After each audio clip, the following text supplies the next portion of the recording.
하나님의 말씀을 배울 때에 지혜와 계시의 영을 주시고 깨달을 수 있는 명철도 허락하여 주셔서 주님께서 주시는 말씀들을 우리가 잘 알고 또 그것을 순종할 수 있도록 우리의 믿음을 더 크게 해 주시기를 원합니다. 온전히 이 시간에 주님께서 저희와 함께 해 주시기를 원하오며 예수님의 이름으로 기도합니다. 아멘. 자, 말씀은 디모데후서 2장 15절입니다. 말씀 디모데후서 2장 15절을 펴보시기 바랍니다.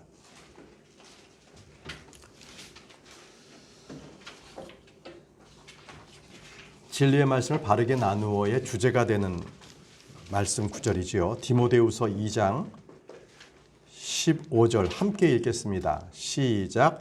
너는 진리의 말씀을 바르게 나누어 내 자신을 하나님께 인정받은 자로 부끄러울 것이 없는 일꾼으로 나타내도록 연구하라, 공부하라, 스터디하라 이렇게 되어 있습니다. 자, 오늘 말씀드린 대로 이제 우리 진리의 말씀을 바르게 나누어 세 번째 단원 하나님의 세대별 경륜에 대해서 오늘 다루도록 하겠습니다. 하나님께서 나누신 것을 사람이 합할 수는 없고요. 하나님께서 합한 것을 사람이 나눌 수는 없습니다. 하나님께서 열면 그것을 아무도 닫을 수 없고요. 하나님께서 또 닫으면 그것을 아무도 열 수가 없습니다. 어떤 이는 진리의 말씀을 바르게 나누는 대신에 그것을 하나로 뭉쳐버립니다. 그래서 큰 혼란을 갖고 오고 본인도 성경이 이것을 어떻게 적용해야 되는지 이것을 가지고 상당히 곤란한 지경에 빠지기도 합니다. 만약에 여러분들에게 누군가가 왜 크리스천들은 율법에 기록된 안식일이나 절기를 지키지 않느냐라고 묻는다면 어떻게 답하시겠습니까? 예수님께서는 8일이 지난 뒤에 할례를 받으셨습니다. 그리고 명절에 분명히 예루살렘으로 명절을 지키러 가셨습니다. 그런데 예수님의 종이나 제자라고 자처하는 크리스천들은 왜 율법을 지키지 않는 것입니까?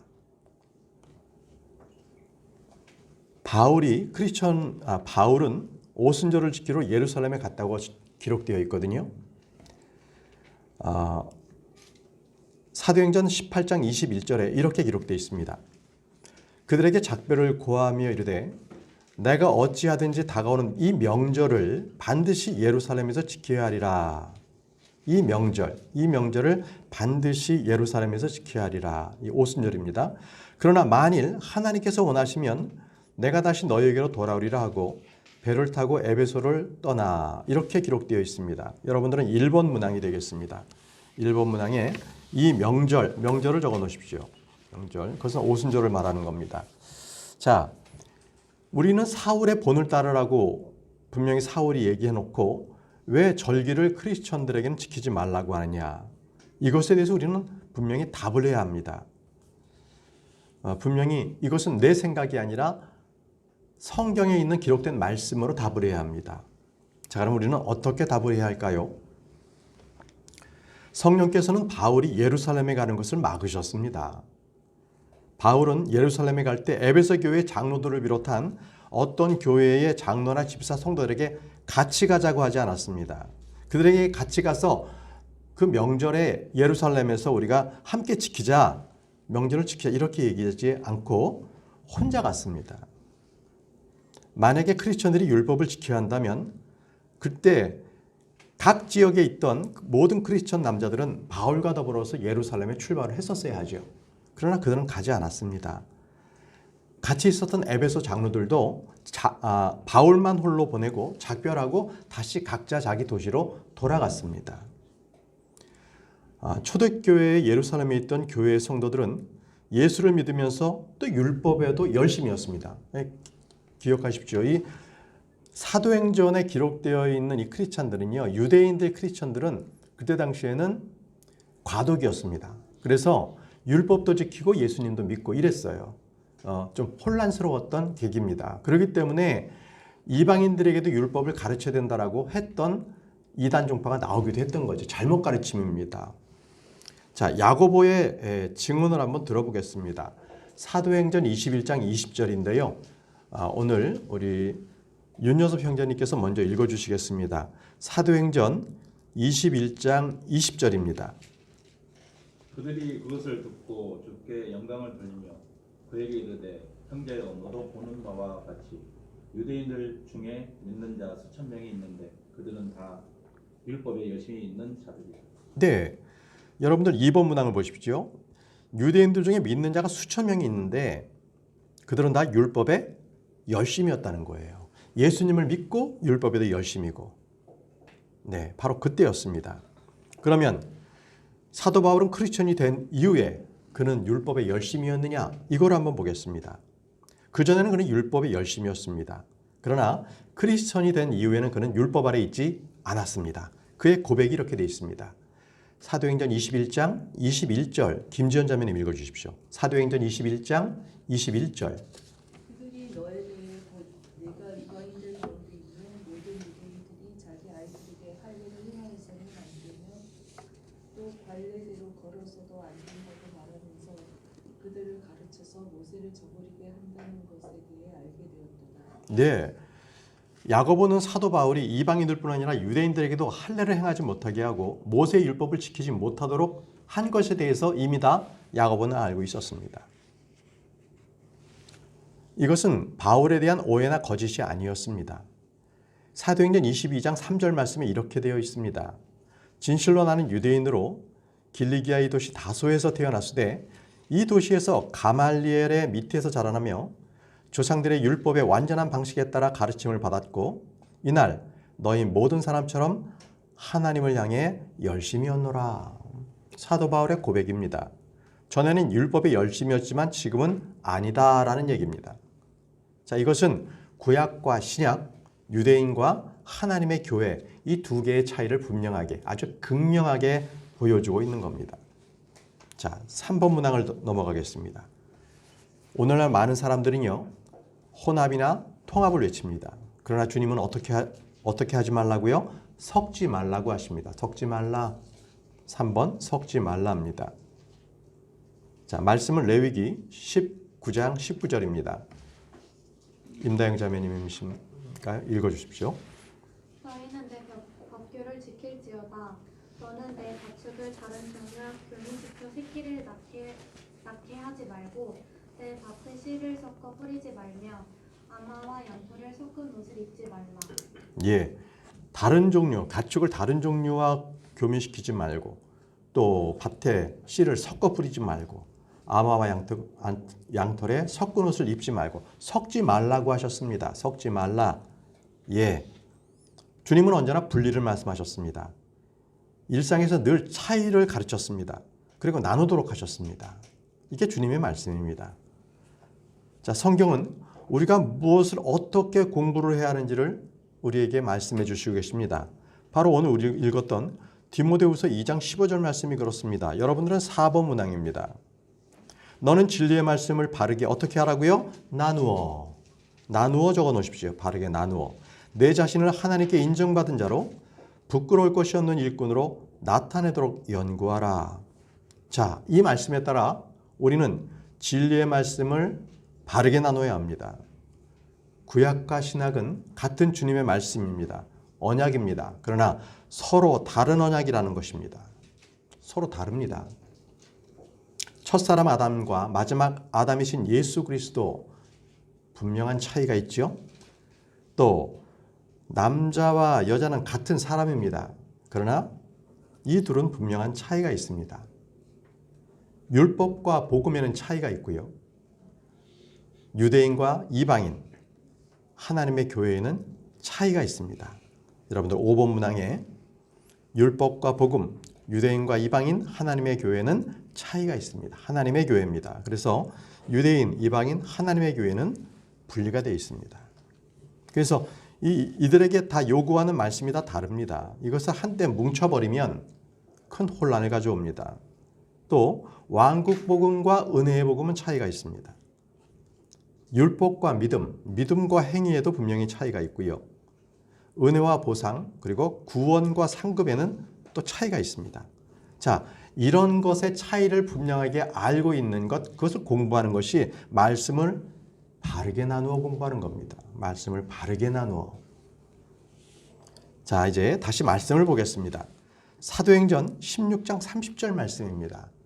우리 권영자님께서 사도행전 16장 30절 말씀을 읽어주시기 바랍니다.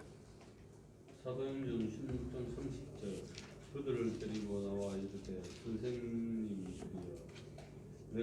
것을 하여야 구원을 받으리까. 네, 이것은 빌립보 감옥에서 간수가 바울에게 한 질문입니다. 그때 바울이 한 말이 있지요. 31절 말씀을 김선옥 자매님 읽어주십시오. 그들이 이르되 주 예수 그리스도를 믿으라. 그리하면 내가 구원을 받고 내 집이 받으리라 하며. 예, 바울이 분명히 이랬습니다. 주 예수 그리스도를 믿으라. 주 예수 그리스도를 믿으라고 했습니다. 그러면 내가 구원을 받는다고 했죠. 자, 이것을 성경 신자들은 이렇게 답변할 것입니다. 그 말씀은 로마서 10장 9절에서 11절 말씀에 있습니다. 로마서 10장 9절에서 11절 말씀. 자, 구원에 대해서 구체적으로 나와 있는데요. 우리 박형재님 읽어주십시오.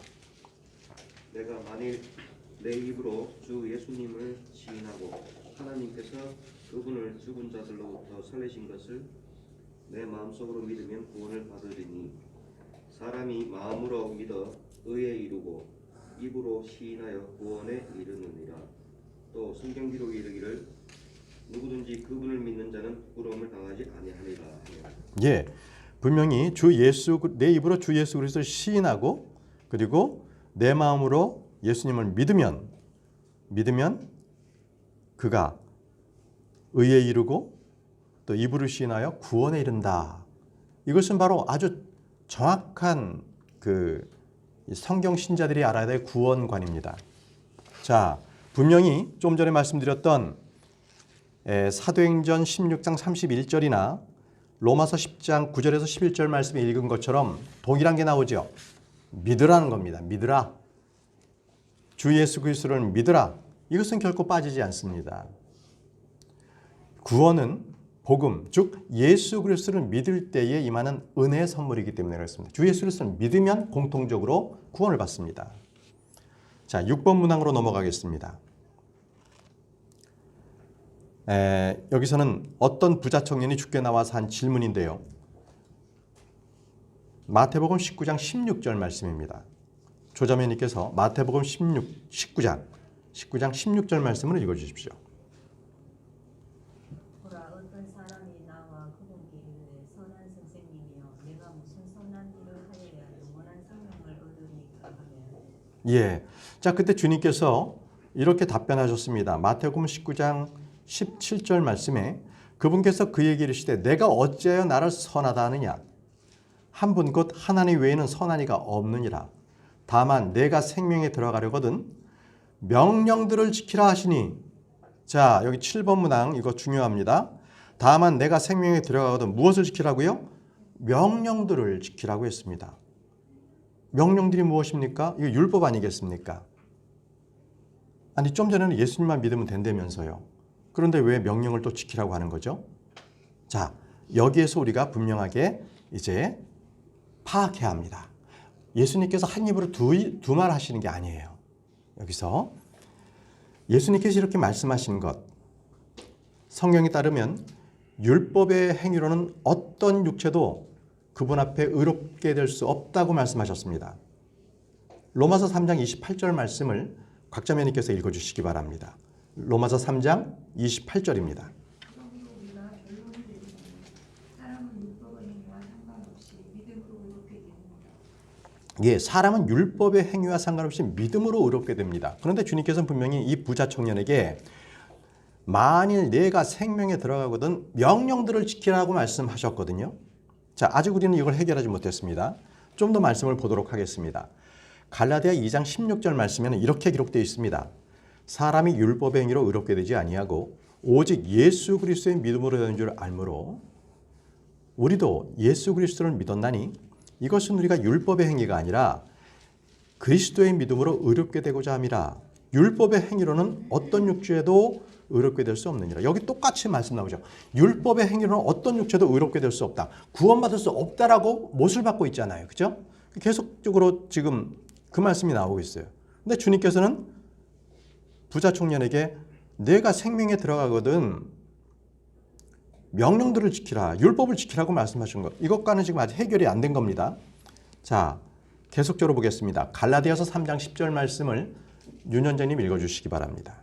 갈라디아서 3장 10절입니다. 율법의 행위에 속한 자들은 다 저주하되 있나니 이는 율법책에 기록된 모든 것이 모든 것을 행하기 위해 항상 그것을 가운데 거하지 아니하는 모든 자는 저주 받았느니라 하고 기록되었기 때문이다. 예, 다 율법 아래 있는 자들은 다 저주받은 거예요. 자, 그런데 예수님께서는 분명히 부자 청년에게 다만 내가 생명에 들어가려거든 명령들을 지키라 이렇게 말씀하시잖아요. 율법을 지키라는 말씀하고 이게 대치가 되잖아요. 이게 어떻게 된 겁니까? 바울이 한 말이나 예수님께서 하신 말씀이나 둘 다 하나님의 말씀입니다. 둘 다 아주 정확합니다. 거기에는 흠이 없고 거짓도 없습니다. 성경 기록들입니다. 주님께서 영감으로 주신 것이죠. 기록했던 마태복음의 기록자 마태가 잘못 기록한 것도 아닙니다. 그래서 여기에서 혼돈이 있는 거예요. 분리가 안 됐기 때문에 혼돈이 온다는 거죠.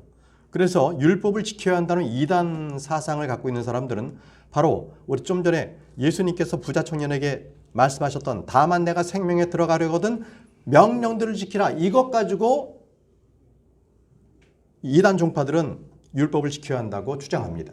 그들이 주장하는 것은 또 한 구절이 있습니다. 로마서 2장 13절 말씀입니다. 로마서 2장 13절 말씀. 자, 김지현 자매님, 로마서 2장 13절 말씀도 한번 읽어주시죠. 이는 율법을 듣는 자들이 하나님 앞에서 의롭지 아니하고 오직 율법을 행하는 자들이 의롭게 될 것이기 때문이다. 네, 자, 이것도 마찬가지입니다. 율법을 듣는 자들이 하나님 앞에 의롭지 아니하고 율법을 행하는 자들이 의롭다. 결국 율법을 행하라. 그래야 의롭게 된다. 이 말씀을 지금 기록한 거거든요. 자, 이제부터 정리하겠습니다. 말씀을 바르게 나누라는 것은 신약과 구약을 나누라는 겁니다. 유대인과 이방인을 나누라는 겁니다. 지금 주님께서 하신 말씀은 십자가 전에 주님께서 말씀하신 거예요. 십자가에서 흘리신 피가 있기 전에 주님께서는 명령을 지키라는 것은 율법을 지키라는 것입니다. 그러나 신약은 예수 그리스도의 십자가 이후부터 신약입니다. 이해되시죠? 예. 그래서 구약의 유대인들은 율법 아래 있었습니다. 구약의 이방인들은 율법 밖에 있었던 거죠. 그러나 신약의 크리스천들은 율법 아래 있지 않고 어디에 있어요? 은혜 아래 있습니다. 그리스도의 십자가 사건 이후에 그 다음부터는 은혜가 있는 것입니다. 여러분들 9번 문항이군요. 9번 문항에 신약의 크리스천은 율법 아래 있지 않고 은혜 아래 있습니다. 그렇기 때문에 부자 청년이 만약에 예수님께서 부활하신 뒤에 질문하셨다면 주님께서는 답변 이렇게 하셨을 겁니다. 내가 율법을 지키라는 것이 아니라 예수 그리스도를 믿어라. 이렇게 말씀하셨을 겁니다. 그래서 말씀을 우리가 잘 구분해야 됩니다. 대상, 세대를 잘 구분해야 됩니다. 자, 다음 분께서 로마서 6장 14절에서 15절 말씀을 읽어주시기 바랍니다. 로마서 6장 14절에서 15절 말씀입니다. 너희가 율법 아래 있지 아니하고 은혜 아래 있으므로 죄가 너희를 지배하지 못하리라. 그런즉 어찌하리요? 우리가 율법 아래 있지 아니하고 은혜 아래 있으므로 죄를 지으리요? 결코 그럴 수 없느니라. 네, 율법 아래 있으면 죄의 지배를 받죠. 그러나 은혜 아래 있으면 죄의 지배를 받지 못합니다. 죄를 짓지 않습니다. 보세요. 구약은요. 레위기 제사장 체계 아래 있었지 않습니까? 신약은요. 신약은 레위 제사장 체계가 아니라 멜기세덱의 제사장 체계입니다. 멜기세덱의. 구약은 건물 성전이 있고 제단이 있고 짐승의 피와 죽음이 필요했습니다. 그러나 신약은요. 몸된 성전이 있습니다. 오직 예수 그리스도의 피, 그분의 죽음만이 있습니다. 이런 점에서 신약과 구약은 구분됩니다. 그래서 구약에서는요. 영원한 생명을 생속받기 위해서는 율법을 지키라는 명령을 받았어야 됩니다. 그러나 신약에서는 주 예수 그리스도를 믿으라는 명령만 받습니다. 그러니까 신약에서 율법을 지키면 돼야 한대요? 안 됩니다. 신약에서는 은혜 아래 있기 때문에 예수 그리스도께서 우리의 모든 죄를 다 사해 주신 그 대속의 은혜, 그것이 있기 때문에 우리는 예수 그리스도만 믿으면 됩니다. 그래서 다시 정리하자면 신약과 구약은 큰 차이가 있다는 것입니다. 같지 않습니다. 근데 그럼에도 불구하고 이것을 구분하지 않으면 큰 혼란을 가져오고 많은 종파들이 지금 이 시대에도 14만 4천 명 지파별로 나눠서 소집하고 지파별로 모이게 하고 이런 거거든요. 이거 다 거짓이고 헛것입니다. 구약의 어떤 대언자들도요, 주 예수님께서 오심으로 피를 흘림으로 믿음으로 구원받으라 의롭게 된다라고 선포한 대언자는 한 명도 없습니다. 그들은 한 명도 없어요. 그들은 앞으로 오실 분에 대해서 대언만 했지 누구도 그리스도의 십자가, 죽으심, 피를 통한 은혜로 구원을 선포하지는 않았습니다. 왜냐하면 아직 예수님께서 이 땅에 육신을 입고 오지 않으셨고 피를 흘리지 않으셨기 때문에 구약의 대언자들은 예수 그리스도의 그 피에 대해서, 대속에 대해서 그 당시에 믿으라고 하지 않았습니다. 예수님이 오셔야 그 다음에 그것을 적용을 하죠. 그 당시에는 율법 체계입니다. 그러나 예수님이 오심부터는 은혜 체계입니다. 다르죠. 자, 계속적으로 말씀을 보겠습니다. 이번에는 마태복음 10장 22절입니다. 여러분들은 10번 문항입니다. 다음 분 읽어주시기 바랍니다. 마태복음 10장 22절. 마태복음 10장 22절. 또 너희가 내 이름으로 인하여 모든 사람에게 미움을 받을 터이나 끝까지 견디는 자는 구원을 받으리라. 10번 문항 적어 놓으십시오. 끝까지 견디는 자는 구원을 받으리라. 자, 이것 또한 참으로 많은 논란이 있고 지금 장로교에서 가르칩니다. 끝까지 견뎌야만 구원받는다. 지금 이 시대에도 이렇게 가르칩니다. 근데 이것은요, 왕국 복음을 선포할 때의 말씀입니다. 왕국 복음. 저희와 같이 지금 은혜 복음에서는 이것은 해당되지가 않습니다. 여기서 말씀하신 것처럼 이 끝까지 견디는 자 그는 구원을 받는다. 이것은 왕국 복음을 들은 이스라엘 사람들, 그 사람들이 끝까지 견뎌야만 구원을 받는다는 겁니다. 우리는 끝까지 견뎌야 구원받는 게 아니라 오직 믿음으로 구원을 받습니다. 그 은혜로 구원받는 거죠. 여러분들 이 차이에 대해서 인식하시죠? 이 끝까지 견디는 자가 구원받는다는 것은 대환란 때에 이제 또 이루어집니다.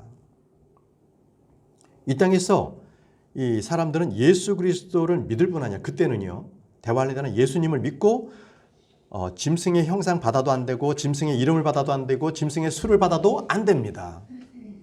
받는 순간에 그는 끝이에요. 그래서 여기서 끝까지 견디는 자라는 것은 대환란이 끝날 때까지 견디는 자를 얘기하는 거예요. 절대 짐승의 표, 짐승의 이름, 짐승의 수를 받지 않는 사람, 그리고 예수 그리스도를 온전히 믿은 사람, 그들만이 끝까지 견디는 사람이에요. 왜 그럴까요? 그 당시에는 짐승의 표를 못 받으면 사고 팔 수가 없어요. 먹을 수가 없어요. 그러나 그들은 끝까지 광야로 가서 도망가거나 해서 끝까지 그들은 견뎌야 합니다. 여러분, 이 구원을 받는 방법이 여기 다르고 저기 다른다. 그래서 이거 참 성경의 기록이 오류 아니냐 이렇게 생각할 수도 있습니다.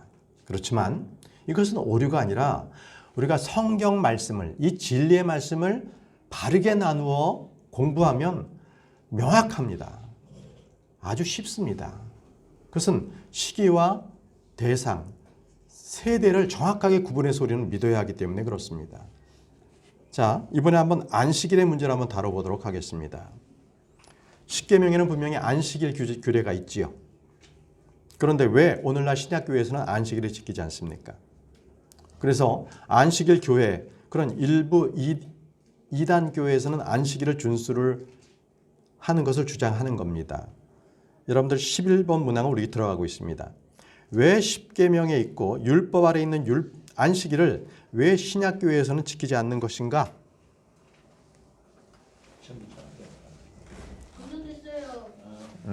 그러면 저 안쪽에 있습니다. 안쪽에 있고요. 잠깐만요. 뭐가 좀 과분하겠습니다. 다시 여러분들 11번 문항을 보시면은요. 왜 십계명에 있고 율법에 있는 안식일을 신약교회에서는 지키지 않는 것인가? 이 부분에 대해서는 출애굽기 31장 13절의 말씀에 이렇게 되어 있습니다. 제가 읽겠습니다. 출애굽기 31장 13절입니다. 너는 또 이스라엘 자손에게 말하기 이르기를 너희는 진실로 내 안식일을 지킬지니라. 그것은 너희 대대로 나와 너희 사이에 있을 표적이니 이것은 내가 너희를 거룩히 구별하는 주인 줄을 너희가 알게 하려 함이니라. 자, 안식일을 갖다가 지키지 않는 신약교회는 왜 그러냐? 여기에 말씀이 있는데요. 이 안식일은 누구와 누구 사이의 표적이에요? 이스라엘 자손. 하나님과 이스라엘 자손과 맺은 언약이거든요. 그렇기 때문에 이것은 신약교회하고는 하등의 관계가 없다라는 거예요. 분명히 너는 또 이스라엘 자손에게 말하여 이르기를 너희는 진실로 내 안식일을 지킬지니라 라고 말씀하셨잖아요. 이것은 이집트 사람, 그리스 사람, 이 한국 사람들하고 전혀 상관이 없는 말씀이에요. 그러니까 이방인들은 이스라엘 자손이 아니죠. 크리스천 역시 이스라엘 자손들이 아닙니다. 주님은 그것은 너희 대대로 나와 너희 사이에 있을 표적이니라고 얘기한 것입니다. 이 말씀하신 것을 성경을 대충 읽는다면 꼭 너와 나기 때문에 그냥 하나님과 나와의 관계로 오해할 수 있는데 그렇지 않습니다. 그것은 이스라엘입니다. 자, 더 분명한 말씀이 있는데요. 출애굽기 31장 17절 말씀입니다. 자, 다음 분 출애굽기 31장 17절 말씀을 읽어주십시오. 안식일은 나와 이스라엘 자손들 사이에 있을 영원한 표적이니 주가 옛새 동안에 하늘과 땅을 만들고 일곱째 날에 안식하며 상태하게 되었기 때문이니라 하라. 그렇습니다. 여기 분명하게 말씀하고 계시네요. 안식일은 나와 누구요? 이스라엘 자손들 사이에 있을 영원한 표적이니 여러분들 12번 문항에 나와 있습니다. 여러분들 12번 문항에 나와 이스라엘 자손 사이에 있을 영원한 표적이라고 말씀하셨습니다. 예. 그래서 신약교회에서는 안식일을 지키지 않습니다. 분명히 주님께서는 나와 이스라엘 사이라고 말씀하셨습니다. 이방인은 이스라엘 자손이 아닙니다. 교회는 이스라엘 자손이 아닙니다. 어떤 이는 크리스천이 영적 유대인이다. 교회가 영적 이스라엘이라고 주장하지만 주님은 안식일을 영적 유대인, 영적 이스라엘에게 주신 것이 아니라 육적인 이스라엘, 육적인 유대인들에게 주신 것입니다. 그들과 맺은 언약이고 표적이라고 말씀하신 것입니다. 그래서 사도 바울은요, 신약교회에 계속 편지를 쓰면서 어디 한 구절에도 안식일을 지키라 이 명령은 한 구절도 없습니다. 자, 13번을 넘어가겠습니다. 만약에요, 이 시대에도 그러면 안식일을 안 지킨다. 만약에 안식일을 안 지킨다면 돌에 맞아 죽어야 합니다. 이스라엘은 안식일을 지키지 않으면 돌에 맞아 죽었습니다. 돌에 맞아 죽었습니다. 마치 살인을 지은 것과 같은 동일한 죄로서 사형에 해당되는 큰 죄였습니다. 안식일을 지키지 않으면. 출애굽기 31장 15절 말씀인데요. 박형전님 읽어주시기 바랍니다. 엿새 동안은 일할 것이나 일곱째 날은 안식일이니 죽게 거하니라. 누구든지 안식일에 일하는 자는 반드시 죽을지니라. 예, 보십시오. 누구든지 안식일에 일하는 자는 반드시 죽일지니라 이렇게 말씀하셨습니다. 자, 지금 어느 나라든지 교회에서 안식일을 지키지 않는다고 해서 돌 맞아 죽는 사람은 없습니다. 네, 교회 서신 어디에도 안식일을 지키라는 명령도 없습니다.